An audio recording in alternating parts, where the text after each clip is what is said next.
algumas pessoas antes me procuraram, disseram que se houvesse tempo me faria uma pergunta mais ou menos no sentido de que o Exército faria se houvesse uma ameaça de perpetuação do poder, de partido político e assim por diante.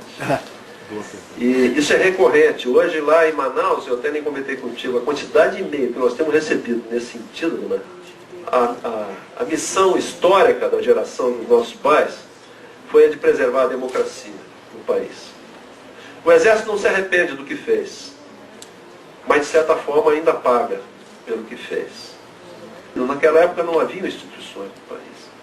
Então hoje nós já temos um sistema de pesos e contrapesos no nosso país que permite, se não com o imediatismo, o voluntarismo que é natural de todos nós, vivemos o país sofrendo o que está sofrendo, mas eu acho que é um erro a gente querer tutelar a sociedade. Que, enfim, as coisas elas vão naturalmente, elas vão acabar caminhando para um... E a sociedade aprendendo isso, que ela tem que tomar as rédeas. Junho foi uma demonstração disso. Infelizmente a violência calou a boca das ruas, não é? E tenho certeza, nós estamos atentos, nós vamos permitir que descalabros aconteçam, mas a sociedade tem que aprender por ela própria. Vários internautas estão falando sobre os movimentos populares por todo o Brasil, sobre manifestações mais intensas nas mídias sociais, abordando as questões relativas ao governo, contra o governo, alguns setores, mas quase sempre falando sobre intervenção militar. Então, qual a percepção do senhor sobre esse momento de insatisfação da população brasileira? Na verdade, o que está por trás dessas demandas são os valores que a nossa força encarna, valores que a sociedade está se ressentindo. Então, eu acredito que essa seja a verdadeira motivação das pessoas ao pedirem presença dos militares.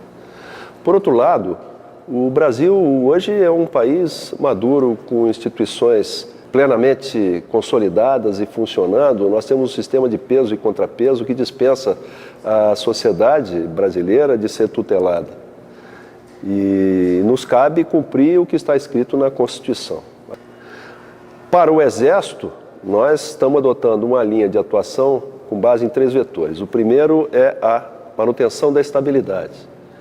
Não só garantir, contribuir para a manutenção da estabilidade, como não causar nenhuma instabilidade de forma alguma. E nós conseguiremos isso mantendo isenção e equidistância de todos os atores que estão operando, né, no sentido de solucionarem essa crise, as crises que nós estamos vivendo. O segundo vetor é o da legalidade. Nós temos que cumprir as nossas missões respaldado em absoluto, estrito cumprimento do que está previsto em toda a legislação, desde a Constituição, as leis complementares, para que nós tenhamos segurança jurídica para essa atuação.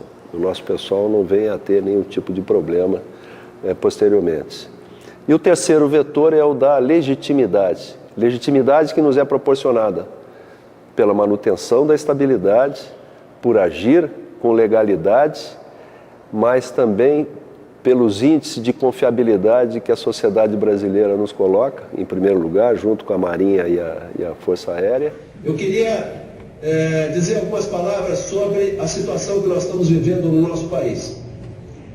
Estamos vivendo uma situação extremamente difícil, crítica, uma crise de natureza política, de natureza econômica, de natureza ética muito séria, e com a preocupação de que essa crise de natureza política e econômica, se ela prosseguir, poderá se transformar numa crise social, com efeitos negativos sobre a estabilidade do país. E aí, nesse contexto, nós nos preocupamos porque passa a nos dizer respeito diretamente. Este é, enfim, o Exército de Caxias.